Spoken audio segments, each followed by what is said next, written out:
ঐ আকৰিজনী, ইমানকৈ কিয় খং কৰি থাকাও? কিয় খং নকৰিম? এনি টাইম তুমি মোৰ লগত কাজিয়া কৰি থকা। ভাল পাইছে তোমাক খং নকৰি কাক কৰিম? আৰু তোমাৰ বাহিৰে মোৰ আছে কোন খং কৰিবলৈ? হয় নেকি? তুমি মানে মই খং কৰি থকাটো বিচৰা? অ'কে, আজিৰ পৰা মই তোমাৰ লগত খঙতে কথা পাতিম। নালাগে তোমাৰ যিহে খং, সেনেকুৱা লাগে তুমি মোক কাষত পালে মাৰি পেলাবা কিজানি। ক'ত আছা তুমি? আবেলি আহিবাচোন, বৰ মনত পৰিছে। তোমাক এবাৰ চালে মনটো শান্তি পাব। হয় নেকি? ইমান মনত পৰিছে?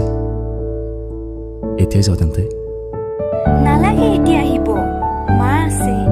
তোমাৰ লগত কথা পতা দেখিলে খাব মোক। হ'ব, এতিয়া নাযাওঁ দিয়া। বাই, এতিয়া ৰাখিছো, মোৰ বৰ ভোক লাগিছে। কিবা এটা খাই আকৌ কল কৰি আছো। অ'কে বাই, আবেলি গৈ আছোঁ।